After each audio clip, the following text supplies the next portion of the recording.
Red book రాజ్యాంగం అనేది అమల్లో ఉన్నది అనేది ఆయన మళ్ళీ రిపీటెడ్గా చెప్పాల్సిన అవసరం లేదు. అది అమల్లో ఉంది. చాలామంది మీద అన్యాయంగా అక్రమంగా కేసులు పెడుతున్నారు, అన్యాయంగా అక్రమంగా జైల్లో నిర్బంధిస్తున్నారు. We don't care all these things. నేను చాలా సందర్భాల్లో చెప్పా, ఈ తిరుపతిలోనే చెప్పా, ముఖ్యంగా లోకేష్ రెడ్ బుక్కి మా కుక్క కూడా భయపడదని. మేము భయపడటానికి సిద్ధంగా లేవు. జైలుల్లో పెట్టుకుంటాడో, లేక దొంగ కేసులు పెట్టుకుంటాడో, లేకపోతే పోలీసుల చేత కొట్టిస్తాడో, దేనికైనా సిద్ధపడే రాజకీయాల్లో ఉన్నావు లోకేష్ అని గుర్తుపెట్టుకోమని మనం చేస్తున్నా. ఇవాళ నీకేదో పవర్ ఉందని పండగ చేసుకుంటేనో, నీకేదో పవర్ ఉందని మా మీద దౌర్జన్యం చేస్తేనో, రాబోయే కాలం ఎలా ఉంటుందో కూడా ఒక్కసారి ఆలోచించుకుంటే మంచిది. నాకు ఆలోచన జ్ఞానమే లేదు.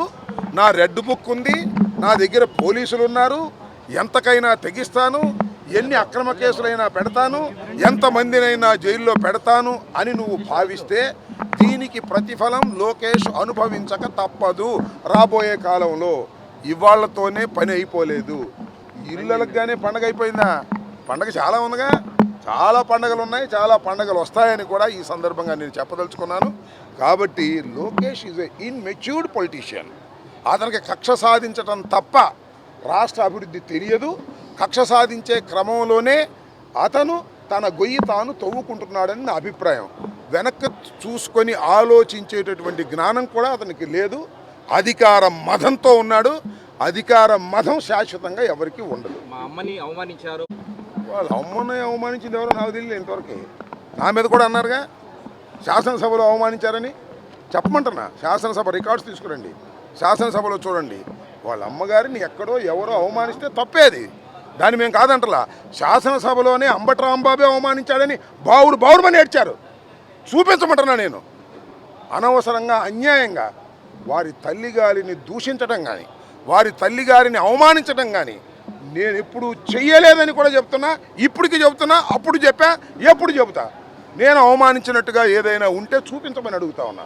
ఊరికినే మా తల్లిని అవమానించారు, మా నాన్నను జైల్లో పెట్టారు అంటే మీ నాన్న జైల్లో పెడితే కనపడంలో జైల్లో పెడతావా? మీ నాన్న ఒక నేరంలో జైలుకి వెళ్ళాడు, 53 రోజుల తర్వాత బెయిల్ వచ్చింది. అందువల్ల ఇవాళ కనపడంలో జైల్లో పెడతాను, జోగి రమేష్ని జైల్లో పెడతాను, చెవిరెడ్డి భాస్కర్ రెడ్డిని జైల్లో పెడతాను, వైఎస్ఆర్ కాంగ్రెస్ పార్టీ కార్యకర్తల్ని నాయకుల్ని అందరిలో జైల్లో పెడతాను. పెట్టుకో, ఏమైంది? జైల్లో పెడితే చచ్చిపోతామేంటి? జైల్లో పెడితే రామా బయటికి? మీ నాన్న రాలేదా? జగన్మోహన్ రెడ్డి రాలేదా? ఏంటి ఇవన్నీ మాకేం కొత్త కాదని కూడా ఈ సందర్భంగా నేను మనవి చేస్తున్నాను. నువ్వు జైల్లో పెడితేనో, నువ్వు కేసులు పెడితేనో, నువ్వు సవాళ్ళు చేస్తేనో, నువ్వు రెడ్ బుక్లు చేస్తేనో ఎవడు భయపడడు. భయపడటానికి సిద్ధంగా లేము. దీని ప్రతిఫలం అనుభవించడానికి నువ్వు సిద్ధంగా ఉండు. పిల్ల లోకేష్, నీవు పిల్లోడివి, నీకు తెలియదు. మీ నాన్న ముఖ్యమంత్రి అయ్యాడని, నువ్వు గెలిచానని ఏదో సంబరాలు చేసుకుంటున్నావు. అవన్నిటికీ కూడా మీరు చూశారుగా, సంవత్సరంన్నర అయింది. ఎంత ప్రజల్లో తిరుగుబాటు వచ్చిందో నేను ప్రత్యేకంగా మీకు చెప్పాలా? మీకు తెలియదా? ఆ రోజున ఎలా ఉన్నాం మేము? ఎలక్షన్ వచ్చిన నెల రోజులు ఎలా ఉన్నాం? సంవత్సరానికి ఎలా ఉన్నాం? సంవత్సరంన్నరకు ఎలా ఉన్నాం? 3 సంవత్సరాలకి ఎలా ఉంటామో చూస్తారు మీరు. 4 సంవత్సరాలకు ఎలా ఉంటామో చూస్తారు మీరు. దేదీప్యమానంగా ద్విగుణీకృతంగా జగన్మోహన్ రెడ్డి గారి మీద క్రేజ్ పెరుగుతూ ఉన్నది.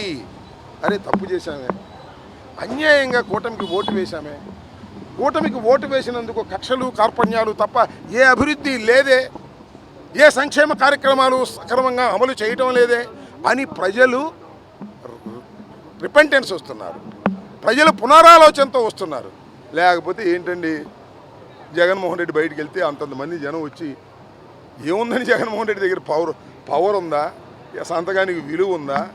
ఏమీ లేదు. ఆయన చేసిన గొప్ప పనుల వల్ల ఆ మహానుభావుణ్ణి మనం ఓడించుకున్నామనేటువంటి బాధతో, దుగ్ధతో ఆయన ఎక్కడికి వెళ్తే అక్కడ వేలాది లక్షలాది మంది ప్రజలు వస్తున్నారంటే అర్థం చేసుకుసావండి. మీ దుంపదెగా, మీ గొయ్యి మీరు తవ్వుకోకండి అని చెప్పదలుచుకున్నా. మా గొయ్యి మేము తవ్వుకుంటాం, మా లోకేష్ చెప్పింది మేము వింటాం, మా పార్టీ అంతా లోకేష్ వెనకనే వెళ్తాం, లోకేష్ సరాసరి వెళ్ళి బంగాళాఖాతంలో దించినా మాకు ఇష్టమే అని అనుకుంటే వెళ్ళండి, బంగాళాఖాతంలో దిగండి. మీ రెడ్ బుక్కి, ఇంకొక దానికి, మీ పోలీసు వ్యవస్థ చేసేటటువంటి దౌర్జన్యాలకి ఎవడు భయపడడానికి సిద్ధంగా లేడు. వేసుకొని లోపల వెళ్ళిపోతాం, దానిలో ఏం సందేహం లేదు. ఎవడు కదన్నాడు? జీవితాంతం పవన్ కళ్యాణ్ గారిని కలిసే ఉండమనండి, మాకు ఏ విధమైన అభ్యంతరము లేదు. కలిసి ఉంటేనే మంచిదని మేము అనుకుంటాం. కలిసి ఉంటే కలదు సుఖం వాళ్ళకి కాదు మాకు. నేను మీకు చెప్తున్నా, మీరు ఒకసారి విశ్లేషణ చేసుకోండి. ప్రభుత్వ వ్యతిరేకత పెరిగిన తరువాత ప్రభుత్వ వ్యతిరేక ఓటు చీలకోకుండా ఉండాలి అంటే ఆ కూటమి కలిసి ఉండవలసిందే. ఉంటేనే ప్రయోజనం. వాళ్ళు కలవడం వల్ల అప్పుడు ప్రయోజనమైంది వాళ్ళకి. ఎందుకంటే మా యాంటీ ఎస్టాబ్లిష్మెంట్ చీలకోకుండా మొత్తం వాళ్ళకే పడింది, వాళ్ళ యాంటీ ఎస్టాబ్లిష్మెంట్ కూడా చీలకోకుండా మొత్తం మాకే పడుతుంది. కలిసి ఉంటేనే ఈజీగా గెలుస్తాము అని నేను అనుకుంటున్నాను. పవన్ కళ్యాణ్ గారు బహుశా అగ్రిమెంట్ రాసినట్టున్నాడు 15 సంవత్సరాలకి. 15 సంవత్సరాలకే కాదు, మొత్తం జీవితాంతం కలిసిమెలిసి ఉండండి ఆయన, మాకేం అభ్యంతరం, మాకేం అభ్యంతరం లేదు. ఒకవేళ లోకేష్ ముఖ్యమంత్రి అయితే లోకేష్ దగ్గర ఉప ముఖ్యమంత్రి చేయ, మాకేం అభ్యంతరం లేదు. మాకు ఏ విధమైన అభ్యంతరం లేదు. నేను వాళ్ళ దగ్గరే కలిసి ఉంటాను, అక్కడే పడి ఉంటాను అనుకుంటే మాకేం అభ్యంతరం లేదు. నేను అడుగుతా ఉన్నా, అయ్యా పవన్ కళ్యాణ్ గారు, మీరు మేము పోరాట యోధులు అన్నారు, అన్యాయం జరిగితే సహించమన్నారు. శాసనసభలో బాలకృష్ణ గారు మీ అన్నగారిని అవమానిస్తే మాట్లాడలేదే. 15 సంవత్సరాలు కలిసి ఉండి మాకేమీ అభ్యంతరం లేదు. అయ్యా పవన్ కళ్యాణ్ గారు, నీకు ఓటేసిన వాళ్ళు నువ్వు చెబితే నమ్మి కాపులందరూ ఓటేశారు కదా చంద్రబాబు నాయుడు గారికి. నేను నమ్ముతున్నా, కాపులు చంద్రబాబుకు ఓటేశారు. చంద్రబాబు మీద ప్రేమతో కాదు, కేవలం పవన్ కళ్యాణ్ గారి గ్యారంటీ కార్డుతో వేశారు. కాపుల్ని చంపుతుంటే నోరెత్తలేదే. 15 సంవత్సరాలు కలిసి ఉండి మాకేం అభ్యంతరం లేదు. మీ పోరాట పటిమని గంగలో ముంచేయండి, మాకేం అభ్యంతరం లేదు. 15 సంవత్సరాలు కలిసి ఉండండి, చంద్రబాబుని భుజానెత్తుకోండి, లోకేష్ను కూడా ఇంకో మాకు భుజానెత్తుకోండి, మాకేమీ అభ్యంతరం లేదు. 15 సంవత్సరాలు కాకపోతే జీవితాంతం కలిసి ఉండవలసిందిగా వారిని ఆశీర్వదిస్తున్నాం.